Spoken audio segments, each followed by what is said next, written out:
left-hand side was the budget that the board approved in the summer. The biggest difference is what's the revenue control limit, or the RCL, that first line. Again, we're comparing the summer to where we are tonight, and there's a significant difference there.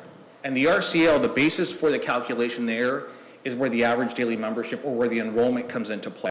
And so a decrease in the enrollment from last year's 100th day to this year's 40th day, 598 student difference. I've always appreciated Board Member Smith talk about current year funding. I think she's done a great job of reminding us about the financial impact that that can have on school districts. And you're seeing that for the first time, to the extent that it is being shown to you here tonight, a $3 million difference overnight from where we were the 100th day last year to the 40th day. And to give you an idea, the 40th day is based on an October timeframe. A slight decrease in the override amount, just as a reminder that the override calculation depends solely on the revenue control limit. So as that goes down, the calculation for the M&O override decreases. And so you can see the changes. There's always been conversation or comments or questions about the budget balance carry forward. In this case, and remember that the carry forward is a projection of where we think our expenses are going to be at that given point. We did this in the summer. We have these encumbrances. When we built the budget, and based on the information that was available within the accounting software, we believed that carry forward was going to be about $2.6 million. Staff, departments close out purchase orders, and so then money is freed up, or positions. And I would say that in this particular situation, the increase is because of vacant positions which were not filled throughout the year, or at different times throughout the year. So the carry forward was 2.6, and it increased to $4 million. If it wasn't for that carry forward amount, the net decrease would be above that $3 million difference. And so you can see how that has helped. The budget balance carry forward truly is a one-time money. You could argue that we're in a structural deficit if it weren't for that carry forward absorbing some of that decrease. You would have seen a real $3 million decrease. I hope that makes sense. I hope that's easy to understand. And so we're going to have to monitor the budget. We're going to have to monitor the enrollment very closely between now and the 100th day. 100th day is around that third week in January.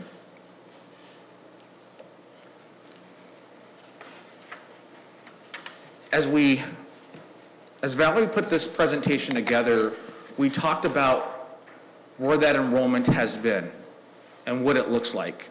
Generally, we provide you the last 5 years worth of ADM. And as we were looking at the data, we decided to show you what 2001 looked like. The ADM in 2001 was 11,323 students. We're at 11,305 based on the information that was available in October. We have less students today than we had in 2001. That's, I think, a big statement, and we had fewer schools. At that time, Sunset Vista and Desert Spirit weren't built yet. They weren't built until 2004 and 2006. Same information, just a different slide, just a different visual, just kind of shows you the up and down of that ADM trend.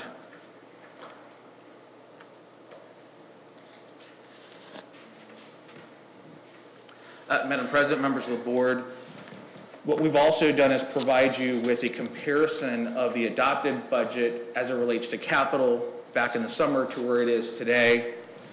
Just as a friendly reminder that the capital calculation ironically takes prior year information into consideration. So the decrease of those 598 students, or whatever the decrease is going to be by the 100th day, will be a lag when it comes to capital. So we're going to feel it next year, because in their wisdom, the legislature decided that the prior year funding would only apply to the capital piece. And that was a facetious, sarcastic comment. You can see that the only reason that we have an increase is because of a slightly higher carry forward.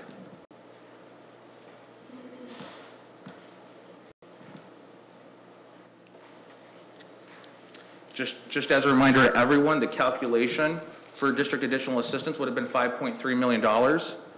The reduction was almost 3.5. That reduction represents only about a 65% reduction. In prior years, the last 3 years, that reduction was 85%. We did see about $1 million more as a result of the $100 million that was restoring the district additional assistance reductions. The legislative reductions for the last 10 years has been $39.5 million, of which 36.5 of that has been specific to capital. I'm just going to continue to reiterate the point that I know Board Member Smith has consistently made. Current year funding, there are no legislative financial safeguards. It requires school districts to take immediate reductions in their budget. Financial decisions must be made for sustainability. We will have to do business differently than we have over the last several years. Capital funding, as I pointed out, we do have lower enrollment, but we won't feel that decrease until next year. However, the restoration of capital will come into play as well. So you're going to see a decrease in enrollment, but you're also going to see an increase in that per pupil allocation for DAA. So there's going to be somewhat of a potentially smaller net difference. Decrease enrollment, but slightly increased per pupil amount. So just keep that in mind. We'll have to figure out what that looks like next year based on how much is restored in capital effective for the next school year. And when you're decreasing enrollment, that could potentially and more likely will impact a reduction in grant funds in subsequent years. We must increase enrollment. It must be a priority. You heard the superintendent talk about the marketing plan or the marketing relationship with GCU, and that's in the works. But competition is increasing every single year. And so that's a reality, and we just have to we have to understand what those barriers, challenges are, and we do foresee increased competition. We will have to work on updating the demographic study. I think as many of you might recall, we brought in and showed you the demographic study, and we had planned for a decrease. I believe that number was either 238 or 248. I would never have thought in a million years that we would be decreasing by 598 students, just on the 40th day. Right. That decrease is a lot greater than we originally projected. Classroom Dollars Report, Prop 206, the increase in minimum wage. The decrease in enrollment will reflect school districts, because it's not just about Glendale, right? It's just about other districts that are decreasing in enrollment. It's going to show those districts being more inefficient. Cost per student, cost per square footage is going to reflect a higher cost. All that is taken into consideration. Just a reminder, so when in March of next year comes into play, none of this information would be a surprise if those classroom dollar reports show Glendale as being inefficient because of a lower enrollment. Madam President, members of the board, that concludes my presentation. I'm happy to answer any questions you might have. It's kind of bleak there, wasn't it? I mean, it's a bleak report, but you know, honest. Yeah, I saw on Facebook there was a new school being built in Peoria, I guess, opening. Yeah, you're right. They're popping up all over the place. But you know, it really the state has to, you know, put back that $1 billion back into public school funding. I think it's something that we all need to fight for, you know, and because there's just that decrease is I think it's just going to happen with all the other schools popping up, and this, you know, very scary. But anybody else have? I think, you know, when we have these reports, it's also important when we talk about our budgets, that we also talk about that the payments that are coming, to our school districts are, Deferred. Deferred, and so then we also have that double whammy, we have our enrollment down, we have a lack of payments so that you don't have your cash in hand. And I really think that when we went to our the legislative conference, a few weeks ago, and they're talking about the so-called surplus, in our state budget. I think it's important, that we talk to our legislators and we tell them, here's our story, and you have that surplus, and you're going to have to make a decision on what to do. And if we're going to affect the betterment of our schools, you have to put, I prefer all the money in there. I don't know that they, that they can do, but they need to, put the surpluses back and then, fund schools the way that they should be funded, so that we can provide, these one-on-one devices without having to go for bonds and, having the extra burden on our taxpayers. So there's really, a large story, when you present it like that. Well, and the other thing that was pointed out, and a lot of people tend to forget this, and we all need to be better advocates to our legislators, is it's not just we need those revenues restored, but also they at the Capitol need to be discussing how they're going to generate those revenues, because they continue to cut the money that needs to come our way on their end. So it's already gone before it's even divvied up for us. So it's very important that we be speaking up to our legislators.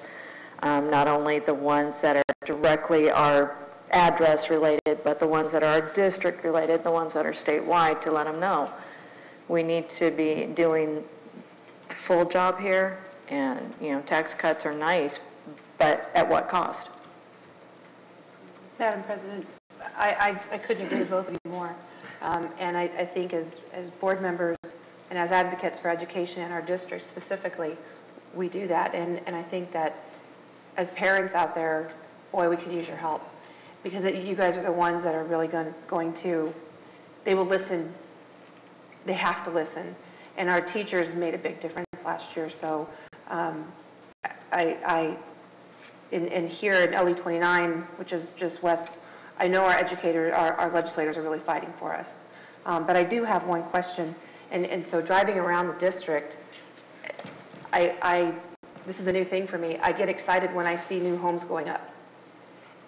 And is that part of our marketing plan to target anything there? I don't know how that works, but I'm not generally one that gets excited to see new homes go in the neighborhood, but I am right now. Yeah, Madam President, members of the board, I would like to kind of expand on the comment, and I will answer the question that Mrs. Smith made. When we talk about the reductions, whether it's the $39.5 million in its entirety and the $36.5 million of that represents capital, that doesn't include the IOUs that state has imposed on every public school system or institution. For Glendale, 1 year, $18 million that we don't get in this year, that we get in the subsequent year, and then depending on the guidance from the state, either it's recorded in the new year or recorded in the prior year. And you're talking about almost $1 billion statewide on those IOUs. And so I would tend to agree that I would never call a surplus if I'm owing someone money and not paying it until the subsequent year. I'd probably call that a structured deficit in the budget. As far as the comment about buildings and when you see enrollment, or how does that impact enrollment, there's a calculation that kind of goes into play with any new home builder. For every home, you assume a 0.5 or half student, school aged. So we'll just keep it simple. You have 100 new homes being built, you assume 50 students will be generated as a result of that. Then you go into the capture rate. For us, it's about 80%. So you take 50%, we're going to get 80% of those potentially enrolled in our system.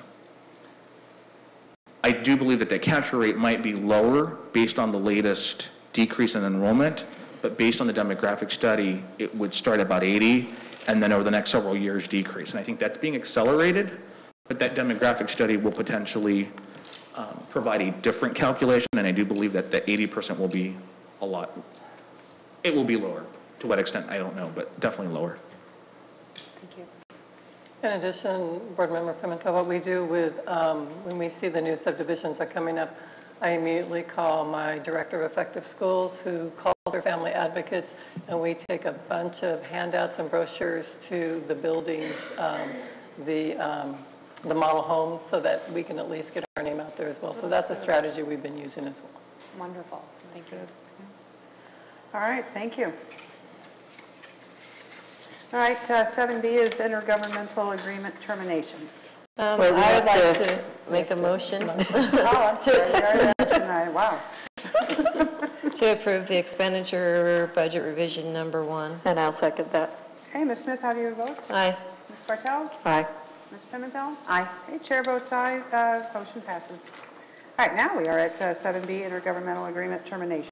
Yes, Madam President, members of the board, it is recommended the governing board terminate the current intergovernmental agreement with Washington Elementary School District Private Schools Consortium effective July 1st, 2019. Does anyone have any questions on that or comments? Okay, I'll need a motion to approve. I'll move to approve the termination of the IGA with Washington Elementary School District Private Schools Consortium. And I'll second that. Okay, Ms. Smith, how do you vote? Aye. Ms. Bartel? Aye. Ms. Pimentel? Aye. Okay, chair votes aye, motion passes. All right, we are at future meetings and events. So we've combined the two for not only the future meetings, but agenda item requests as well. So take a look at the upcoming list.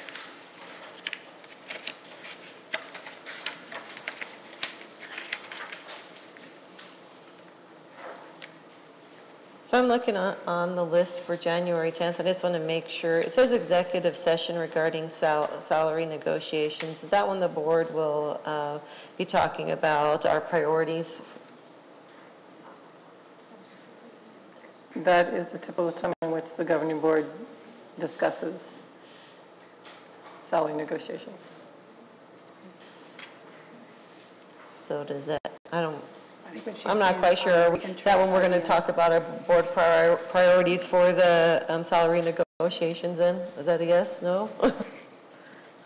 Is that the wish of the governing board to do it at that time? I think last year we kind of missed the boat on that one. So I think the governing board would like to do it at be that able time. to put our interests in it. Yeah, and my other suggestion is, I just read, I don't remember if it was in the update or where it was, or if it was Mr. Cummings' letter about the dates, for these meet and confirm meetings. And I'd like to have our priorities before those meetings. Normally we're, behind the 8 ball, and so if we can get those, as we're trying to get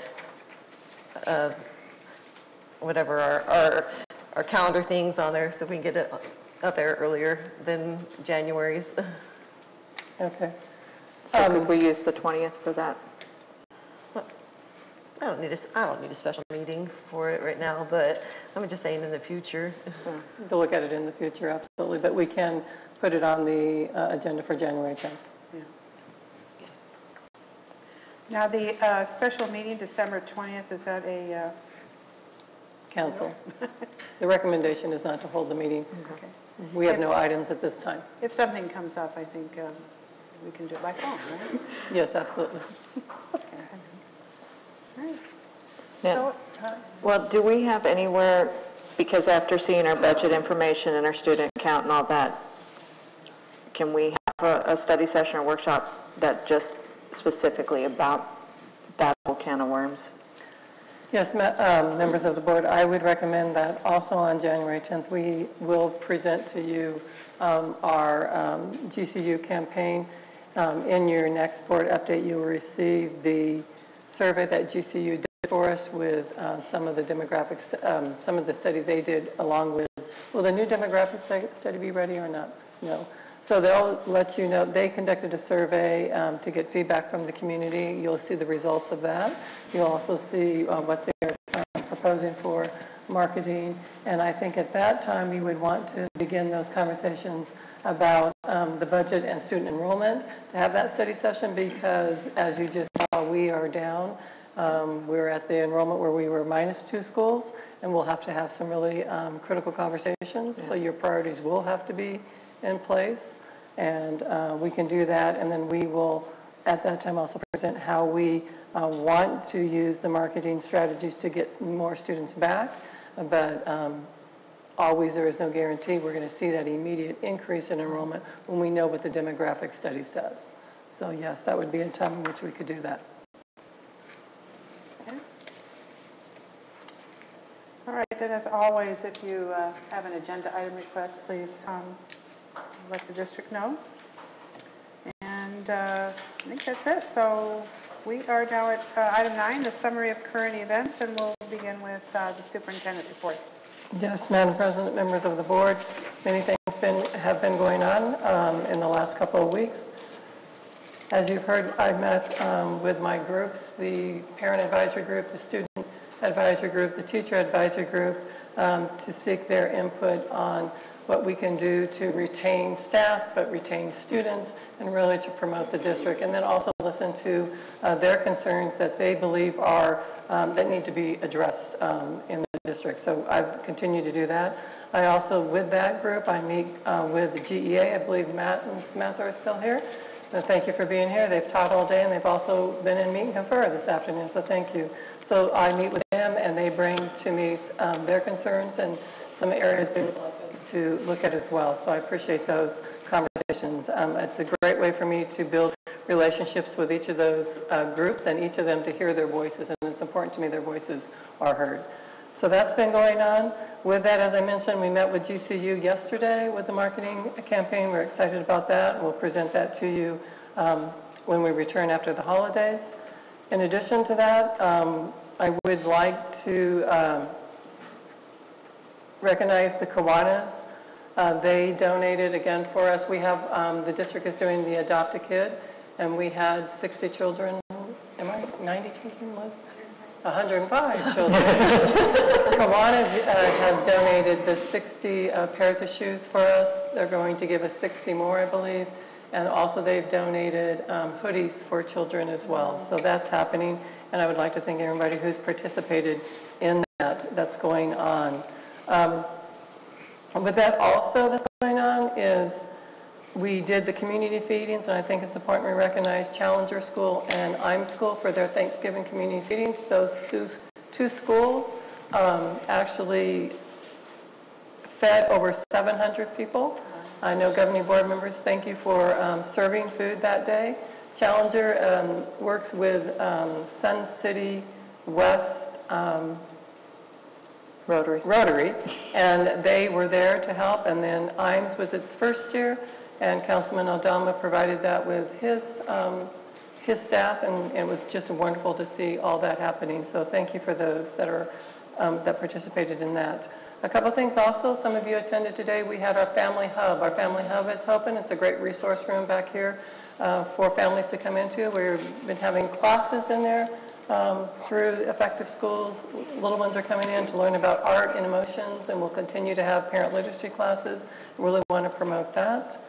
In addition to that, I continue to meet with Dr. Pearson and Carvalho. We're doing quarterly reviews with each administrator, and the focus is on academic achievement. The focus for this quarter has been on English language learners, making proficiency growth for them, as well as our special education population. So those are continuing. We'll finish those up before the holidays. In addition to that, I've conducted mid-year evaluations, finishing those up before the holidays with every principal, and really listening to where their progress towards their goals that they've set for themselves and their schools, as well as the support they need from us. So that's continuing.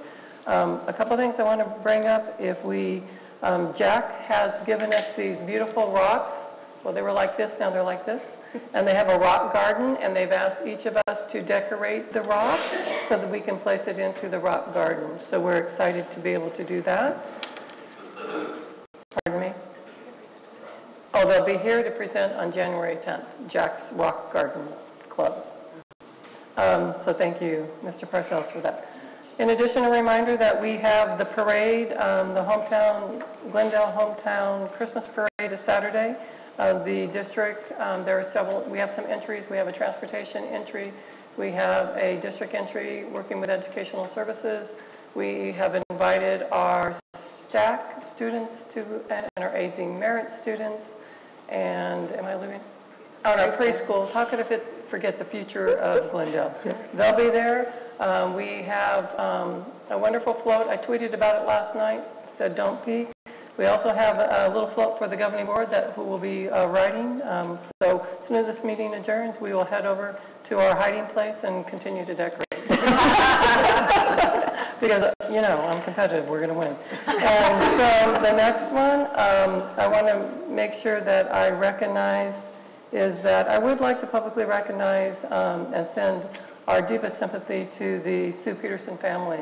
Sue Peterson passed away suddenly. Sue was such a wonderful person, a beautiful soul. I had the honor of working with her as an assistant superintendent here in Glendale, and she was my director of effective schools. More importantly, she was a beloved principal at Byside South. A wonderful tribute by Dr. Donna Lewis from Creighton Elementary School District, and thank you for those of you that attended that service. And so Sue will always be in our hearts. I can see her just at the end of the day, it'd be about 6:30 or so, down the hall, barefoot and whistling, you know, with homemade pizza. I loved her dearly, so we will miss her. And our deepest sympathy to them. At the same time, I'd like to send our deepest sympathy to the Ed Pastor family. Congressman Pastor has passed away suddenly as well.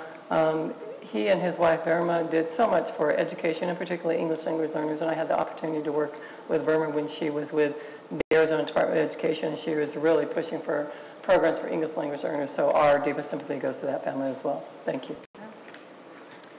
Pardon me? I don't think she Oh, the artwork, I forgot the artwork. Discovery in Coyote Ridge artwork, and it's from the teacher, Miss Jordan Moxley, so thank you so much. It is beautiful, beautiful. Wow. All right, so we have nothing else to say. I don't think she took it all, right? Sorry. Oh, No, we can fill. all right, we'll begin with Ms. Smith. Well, I'm just going to keep going too, you know, if she can be long-winded, so can I. And I just wanted to say thank you to Ms. Munoz and the Jack speakers. They're always fun to watch, and she's a terrific teacher. You know, she really is, and you know, doesn't disappoint any year ever. And also want to thank our parents for volunteering and coming in and spending their time. And we hope that we can have some future board members from these parents. And so we hope to, you know, maybe come in and talk to them about being board members and what they could do and help serve more. And then the three of us, I'm going to take it from them, we also went to Desert Garden and enjoyed their special Olympics night that they had, and that was a lot of fun. And Ms. Pimentel is going to tell you, you know, that we had so much fun that she bought one of the items, you know, but the children were just delightful, you know, and while we were there just laughing and giggling and just enjoying that afternoon, and it ended up being a nice warm afternoon. And so, and I also wanted to thank our food service and our community volunteers that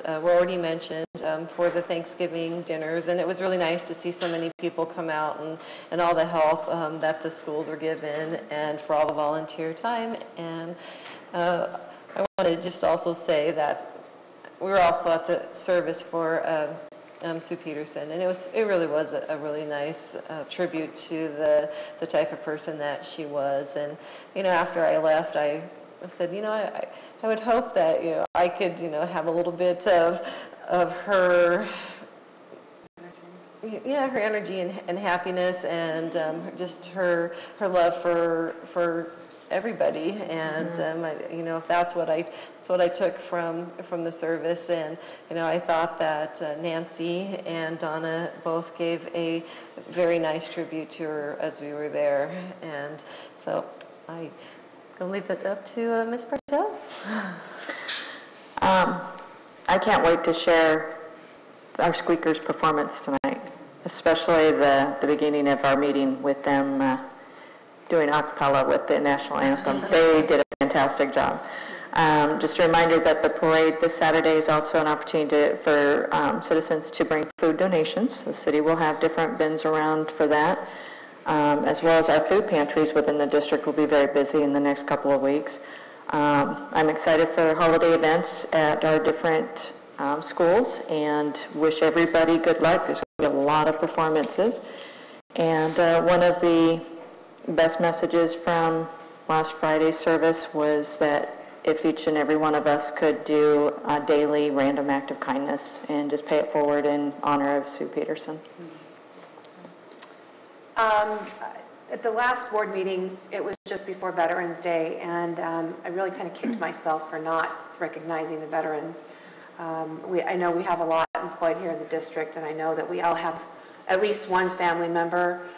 So to our veterans, thank you for your service. And to our kids who are thinking about joining or have already signed up and they've come from Glendale, thank you for their future service. So let's see, the Jack Squeakers are amazing. I could listen to those kids all day long, and I love how enthusiastic they were, and like you said, a cappella, like Mrs. Bartel said, that was just great. And I heard our music teacher over here singing too, and I did everybody a favor and did not join in. I would have probably gotten kicked under the table. The kids just did great. And Mrs. Sagata-Jones, thank you for the advisory group. I think that's so important to the health of our district as a whole, because hearing from our parents and our students and our teachers, that's priceless. Yep. So I'm really happy that's going on. To our teachers and our parents at this time of year, holy cow, bless you all, because trying to keep a rein on our kids at this time of year, when they're small, they know that break's coming and Santa's coming, and I remember the days when my kids were that small, and it's tiring. So thank you for all of your patience with everybody. And I'd also like to recognize the family of Ed Pastor. His campaign was probably one of the first ones I worked on back in 1990. His daughter Laura is a very good friend of mine, and when I heard the news, it was a bit of a shock. And as Mrs. Sagata-Jones says, he and his wife, his entire family, they're teachers, and they've started their public service as teachers. And what a beautiful thing that it's so widespread, that they helped our community so much. And it's really an enormous loss for Arizona and for our country, because he really touched more than just Arizona. So I guess we're not having a meeting on the 20th, so I would like to wish everybody a happy holiday.